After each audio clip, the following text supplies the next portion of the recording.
Okay, guys, let's try this again. This is take 5. Um, so I have so much in my mind to share with you. It's hard to get all my thoughts organized and do it in 15 minutes or less. So I'll try to get my thoughts out today. So this today's lesson is kind of be an aside.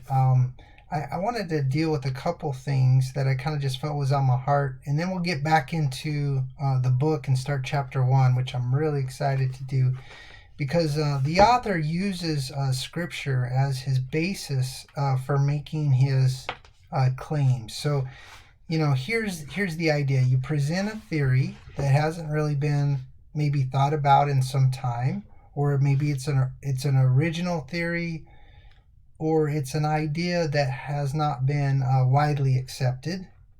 And I would say probably that this author and his message is just now being considered in mainstream circles. If you understand the subversive spirituality of Jesus is the subtitle. If you understand, if you were to read the whole book and get an idea of sense of what he's trying to communicate, of course, there's going to be some resistance in mainstream Christianity, probably over the author and probably over his message. So to me, that doesn't bother me. I don't really care what people think regarding who this guy is. All I care about is what he has to say. I have enough scriptural background, enough scriptural training and understanding, enough understanding of church history. And if you look back on church history, it's not a very good picture. So I come at as a skeptic of tradition because I don't know that tradition has really. I mean, it's given us a basis to build our faith, but I think the scripture itself is truly the basis. So, kind of one of my messages to you today is, and I think you guys all agree that the Word of God is superior to all other ideas or philosophies, and everything must be judged against the Word. Okay? Now, the Word of God, we take that for granted. We should probably go back and talk a little bit about the history of the Bible. Why is it thought to be reliable? I don't want to get too much into a teaching on the reliability of the Scripture, the infallibility of the Scripture, or the inerrancy of the Scripture. But if you believe like me, then you believe those three things are true: the reliability, the infallibility, and the inerrancy. Now we have dozens of translations. That doesn't mean that the original language was altered. Some people think that just because we have lots of translations means that we have lots of different versions of the Bible. Well, in the English version, that's true. But in the Greek and Hebrew versions, that was pretty much set in stone. So the Hebrew scriptures was so. What happens is a person supposed to be a language scholar takes an Old Testament text, and then they interpret it based on their training and their translation. And you know what? We have some great tools to us today, even though we're not biblical language scholars. We can actually use. I want to just share with you guys a resource called the Blue Letter Bible, and I want to show you guys a couple passages. This is, I guess, going to be a little bit of a teaching time, but I want to go to the Blue Letter Bible. blueletterbible.org is the website, and you can look at what's called the Interlinear Bible, and this allows you to do a deep search. And if you click on the Tools button, you can go to the Interlinear, and it shows you the Old and the New Testament, depending on if it's Old or New Testament passage. And for instance, if you want to look up the word Lord, it is Kyrios. You can even get a pronunciation here. You can click on the Strong's number, and you can find out how many times it's been used in the scripture. So this word is used in the King James translation 748 times. It's translated Lord with a capital L, lowercase O-R-D, 667 times, all lowercase 54 times, Master 11 times, Sir 6 times, Sir, capital Sir, and miscellaneous 2 times, or 4 times. And there's, so basically you can do kind of your own study. Now, in the early church, they didn't have these kind of tools. So a common person would not even be able to do anything close to what we're able to do today.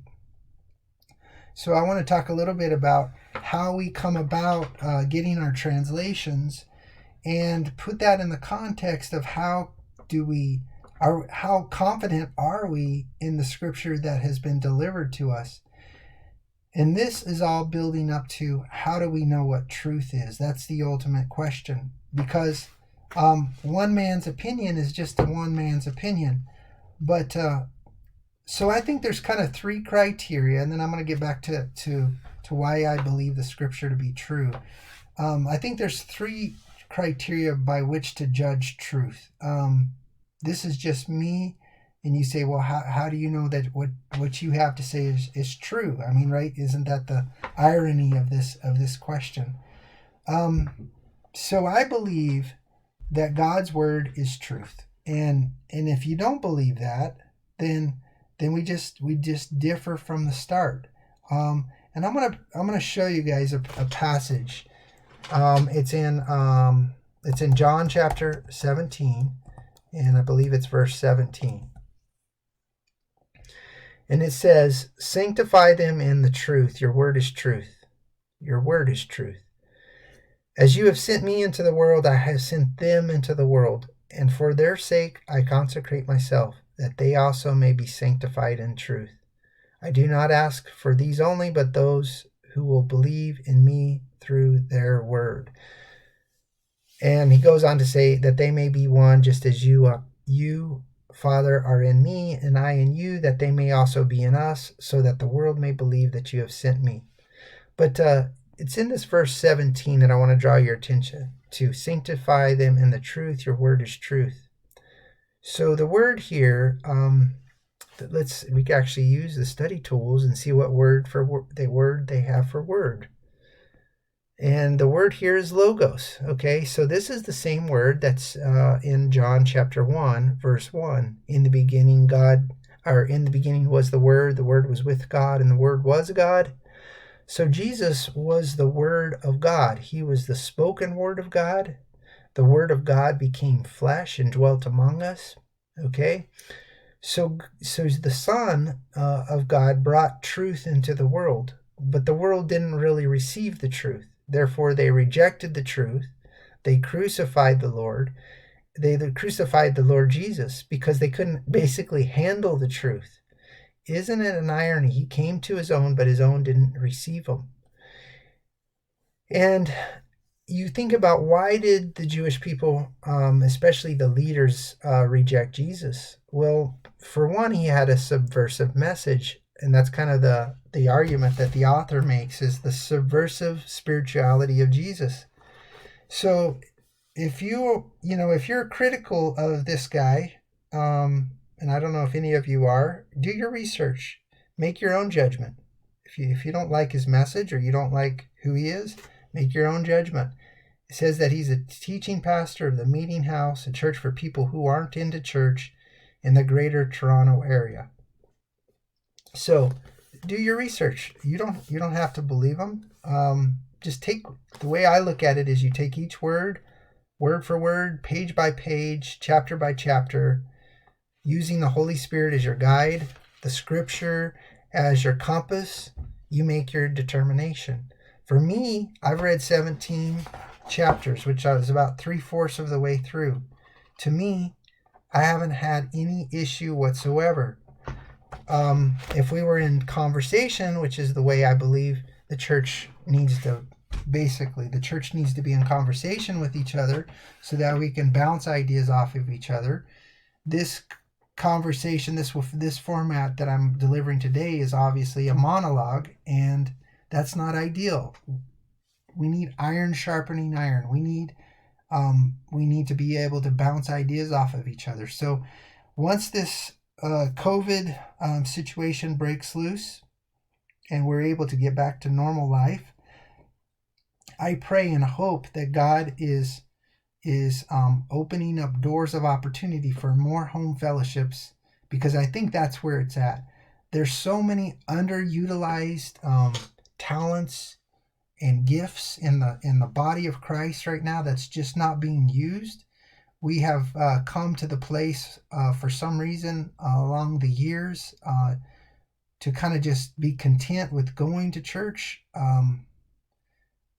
There's we have paid professionals. We think it's their job to do church. Well, folks, it's clear in the word that the job of the ministers, the prophets, the pastors, the teachers, the evangelists, the fivefold ministry, I missed one, but the fivefold ministry is to equip the saints for the work of the ministry. Okay, it's the saints' job to do the work of the ministry. Now, those professional ministers are, they have a role to play in God's, in God's plan and God's purpose, but they're basically just the choir directors. They're the person that's conducting the orchestra, but really it's the work of the people.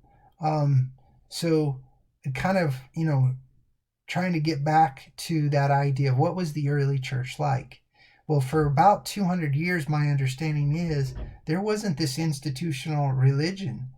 And so it was more just home fellowship. So that's, I think, where it's at. I think God is raising up leaders across the nation to begin to spread this message that really the traditions of the church are actually causing more harm than good. Now, there are some healthy churches out there that their leadership team, their pastors, are listening to God. The hierarchy in the churches are listening, and they're seeing that we're going to have to do something different if we want to be a growing and vibrant church. If you look at the church in England, if you look at the church in Europe, it's all but dead. They're basically, the churches are museums. That's where, 500 years ago, that was the heart of Christianity. If we're not careful, the American church is going to die unless we wake up and get the heartbeat of God. So this idea of one man leading the show, or one woman leading the show, or whatever the organization that you have in your church, I think those days are over. I think you think about the amount of energy it takes, and this might be a hard thing to accept, and I'm not saying that God is going to totally demolish modern Christianity, but in its modern form, or its present form, I think there's going to have to be a shift. But what is the purpose? What is the purpose for the big church? All the facilities, so much upkeep, so much maintenance, so much expense. Why couldn't that move to a home fellowship? What is to be gained and what is to be lost?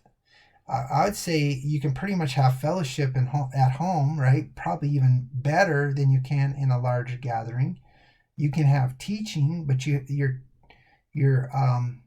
your church structure will acknowledge that there's other teachers that are in the church that don't necessarily have seminary experience, but yet are called by God and are studied in the Word. And I wanted to kind of show you, kind of wrapping up this one here, because we only have a few seconds left. I'm trying to keep it to 15 minutes. If you guys will take a look at Hebrews chapter 8, this one is talking about in the last days, God's going to make a new covenant with the house of Israel. And it says in verse 8, for he finds fault with them when he says, behold, the days are coming, declares the Lord, when I will make a new covenant, or establish a new covenant with the house of Israel and with the house of Judah. I'm gonna have to roll this one over to the next video. So watch. Go ahead and click on the link. Watch